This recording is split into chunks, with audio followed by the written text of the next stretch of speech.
I preached my first sermon 39 years ago when I was in seminary. Over the ensuing years, sermons have been my own original creations. Yes, I cite quotations from the Bible and a variety of other sources, but only twice did I preach someone else's words in their entirety. There was John Wesley's sermon entitled The Almost Christian, which is one of my favorite sermons by Wesley. And there was also one from a missionary in the Honduras who, because of violence in that country, could not return to the United States to deliver her sermon in person, so she emailed it to me and I preached it for her. Today will be the third occasion I will preach material that is not my own, although I will add some lines to adapt and to update it, and that will be fairly obvious. The sermon is by the Holland-born priest and theologian Henry J. M. Nouwen. There he is, good picture of Father Nouwen. He is a favorite of Christians around the world.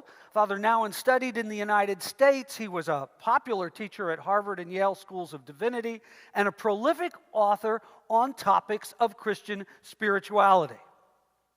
Most notably, talk about putting your faith in action, during the last 10 years of his life, before his sudden death in 1996 at age 64, Henry Nouwen worked with developmentally disabled adults near Toronto, Canada. Wonderful stuff to read what he wrote about those 10 years. Now, this sermon today, entitled Our Security Base, is taken from his book about the spirituality of generosity, published 8 years after his untimely death. It was not written as a sermon, but really as a chapter in his book for his students and other readers. I adapt it for a sermon use today. Now, although I've made it clear in this Lenten series that generosity is certainly more than money, one cannot ignore the fact that generosity is often tied to money. And so Father Nouwen, in a gentle yet forthright style, addresses how our upbringing informs our thoughts and actions about generosity in general and about money in particular. And he encourages us and our faith to go deeper. Last week, you heard my story. This week, I invite you to ponder your story. Our Security Base by Henry Nouwen. What is the place of money in our lives? The importance of money is so tied up with relationships that it seems almost impossible to think about it without also thinking about how family life has influenced our relationship with money. For example, how many of us know how much money our father or mother earns or has at this moment? Do we normally talk with our parents about their money? Is money ever the subject of dinner table conversation? Are family conversations about money usually anxious, angry, hopeful, satisfied? Did our parents talk with us about money when we were children? Do they talk with us about it now? Did they teach us skills in how to handle money? In our own turn, do we discuss our financial affairs with our children? Are we comfortable telling them how we earn it and how we use it? Money is a central reality in family relationships. Sound premarital counseling always has a session about finances. which can make or break a couple. Money is also a central reality in our relationships with people, institutions, and causes beyond family life. We need, therefore, to think about this side of our life. How do we spend the money we have? Are we inclined to save it so that we will be prepared for emergencies? Or do we spend it because we might not have it later? Do we like to give our money to friends, to charities, to churches, to political parties, to educational institutions, to the local hospital? Where are we, in fact, giving our money? Are we concerned about whether our gift is tax deductible? Does that question even occur to us?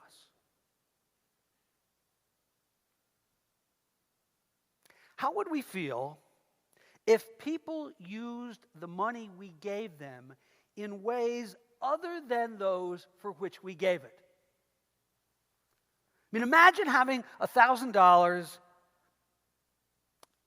and giving it to someone thinking that that money would be used to help needy children. Later, it becomes clear that this person to whom you gave the money used that donation for a trip to the Caribbean. Would you be angry? Now, such an occurrence is not merely hypothetical, as there have been some highly publicized cases of fraud perpetrated on the gracious generosity of unsuspecting donors. I cite that 2019 case here in Philadelphia of con artist Johnny Bobbitt and his two associates preying on people's compassionate desire to help persons experiencing homelessness. Do you remember that drama? It's also worth you knowing that Thorndale Church's finances are audited. This year we plan to ask the Big Five accounting firm BBD to conduct the audit.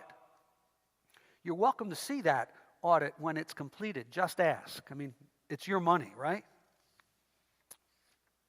So if money touches our relationship with family members, as well as the world beyond our home, it also reaches to our inner life.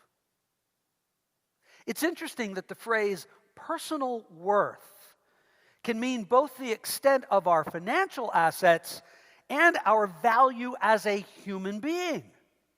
Personal worth.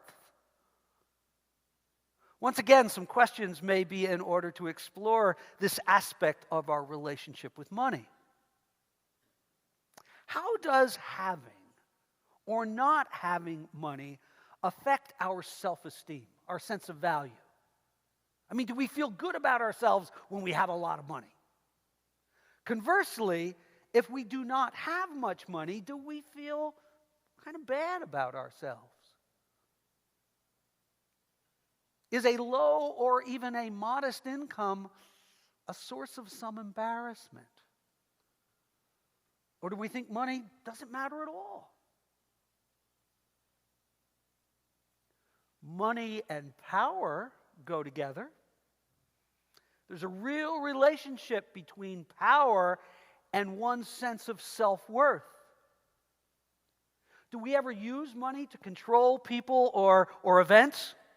In other words, do we use our money to make things happen the way we want them to happen? Do we ever use money simply to give others the freedom to do what they want to do? How do we feel when people ask us for money? Now, if any of these questions this morning make us feel uncomfortable, it may be because talking about money is one of the biggest taboos around. Current research bears that out. I mean, people may say, don't talk about religion, it's my personal business. Others may say, don't talk about sex, it belongs in the bedroom. Conversations are a greater taboo than conversations about sex and religion. I mean, discussing money is even harder for many people. And this becomes immediately noticeable when someone, even a church or a charitable organization, asks for money. The reason that this taboo, the reason for this taboo is that money has something to do with that intimate place in the heart where we need security. And we do not want to reveal our need or give away our security to someone who maybe only accidentally might betray us. Although the Spirit of love says, do not be afraid to let go of your need to control your life, the truth is many voices around us and within us warn us of the danger of dependence. We fear being dependent on others because of the idea that dependence is a threat to our security. A friend once told me, and again, this is Father Nowen speaking, a friend once told me how often his father would say, "Son, be sure you don't become dependent on anybody. Be sure that you do not have to beg for what you need. Be sure that you always have enough money so that you can have your own house, your own things, and your own people to help you. Because as long as you have money in the bank, nothing bad can really happen to you."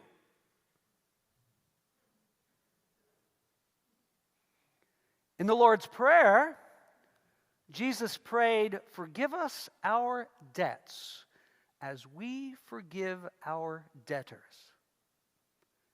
Jesus said that because he knows that debt can be constraining and controlling, unhealthy financially, emotionally, spiritually. The only debt which Christian financial guru Dave Ramsey allows is a home mortgage, and one that is affordable and no more than 25% of take-home pay, and then after a large down payment. But sadly, as the Christian faith has less impact on our culture, adults under 40 now reject that counsel to avoid debt, according to a recent Wall Street Journal article. I told you I'd have to update some things that Father Nowen said. So much for Jesus' words. You see, the pressure in our culture to secure our own future and to control our lives as much as possible doesn't find support in the Bible. Jesus knows our need for security. He is concerned that because security is such a deep human need, that we do not place our trust in things or in people that cannot offer us real security. That's why in the Sermon on the Mount, he says, "Do not store up treasures for yourselves on earth, where moth and worm destroy them, and thieves can break in and steal. But store up treasures for yourselves in heaven, where neither moth nor worm destroys them, and thieves cannot break in and steal. For wherever your treasure is, there will your heart be also." We cannot find security if our heart is divided. Jesus then says something rather radical in our gospel lesson. No slave can serve two masters. You will either hate the one and love the other, or be devoted to the one and despise the other. You cannot serve God and wealth. So what is our security base? God or wealth? That's what Jesus would ask. He says that we cannot put our security in God and also in money. Rich or poor. I want you to hear me say that again. Rich or poor. We have to make a choice. Rich or poor. Jesus counsels, put your security in God. We have to make a choice. whether we want to belong to the world or belong to God. Our trust, our basic trust, Jesus teaches, has to be in God. As long as our real trust is in money, we can't be true members of the kingdom, true disciples. It's gotten in the way. A truly spiritual life is life in which we won't rest until we find rest in the embrace of the one who is the father and mother of all desires.